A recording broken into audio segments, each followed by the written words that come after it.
বৈষম্যমুক্ত বাংলাদেশ, নিরক্ষরতা মুক্ত বাংলাদেশ, মহিলা এবং শিশুর অধিকার এবং কর্মসংস্থান। এটা আমাদের দলীয় পতাকার মধ্যেও আছে, যে 5টি সাদা তারা আমরা নীলের জমিনে রাখা। নীল জমিনটা হচ্ছে আমাদের উদারতার প্রতীক। আপনারা যদি আমাদের লিবারেল ডেমোক্রেটিক পার্টির পতাকাটা দেখেন, সাদা শান্তির প্রতীক, কিন্তু তার উপরে আছে লাল রঙের দুটো তারা, একটা গণতন্ত্রের প্রতীক আর একটা স্বাধীনতার প্রতীক। দুটোই রক্তের বিনিময়ে অর্জিত। তো আমাদের দলীয় ইশতেহারও এরকমই হবে। এবং আমি যদিও আমার যদি নির্বাচনে যদি আমরা প্রতিদ্বন্দ্বিতা করি একটা নির্দিষ্ট এলাকা নিয়ে করি, তো ওই লক্ষ্যটাই আমার হবে, যেটা আমাদের এলাকায় বাস্তবায়ন করা। দুর্নীতিটা সমূলে উৎপাদন করা যায় কীভাবে। শিক্ষা একটা প্রায়োরিটি সেক্টর হবে আমার জন্য, বিকজ আমি নিজে তো শিক্ষাক্ষেত্র থেকে এসেছি। তবে আমি এসেছি উচ্চশিক্ষার ক্ষেত্র থেকে, যেটা আমি বুঝতে পারি যে নিচের থেকে শুরু না করলে এটা হবে না। আগে স্ট্রং ফাউন্ডেশন লাগে। যদি আপনার মূলের শিক্ষাটা খুব ভালো থাকে, তাহলে অনেকে নিজেরাও লেখাপড়া করে অনেক দূর যেতে পারে। আর আরেকটা হচ্ছে কর্মসংস্থান, যেটা পুরুষের ক্ষেত্রে প্রয়োজন, মহিলার ক্ষেত্রেও প্রয়োজন। এটাই হবে আমার মূল লক্ষ্যগুলো। আর ইনফ্রাস্ট্রাকচারাল ডেভেলপমেন্টের কথা অনেকে বলেন, এবং অনেক জনপ্রতিনিধিরা বলেও থাকেন যে আমি রাস্তা করে দেবো, আমি ব্রিজ করে দেবো, কিন্তু এগুলো আসলে এলজিআরডির কাজ কিংবা কমিউনিকেশন মিনিস্ট্রির কাজ। তারা এগুলো তাদের রুটিন অথরিটির বাইরে গিয়ে বলেন।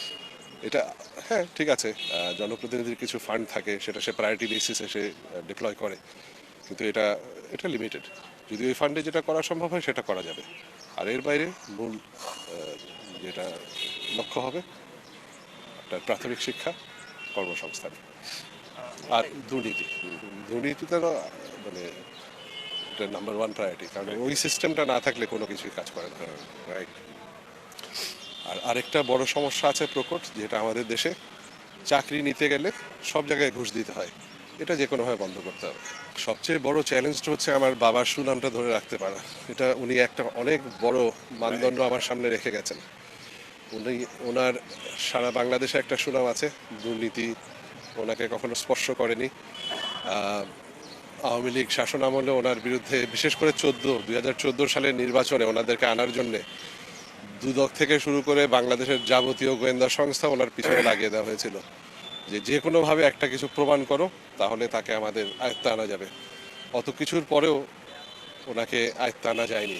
এখন এমন একটা মানদণ্ড ধরে রাখা, এটা হচ্ছে আমার জন্য সবচেয়ে বড় চ্যালেঞ্জ। কারণ আজকের যুগে যেটা দেখা যাচ্ছে, করাপশন একেবারে সব জায়গায়। যেটা আমার কাছে আরেকটা চ্যালেঞ্জ হচ্ছে গিয়ে, আমি যে সুনামের সাথে চাকরি করেছি আজকে প্রায় 2 দশকেরও বেশি সময় ধরে, সবাই আমাকে শিক্ষক হিসেবে একটা সম্বোধন করতো। যে সম্মানটা আমি অর্জন করেছি সেটা ধরে রাখা।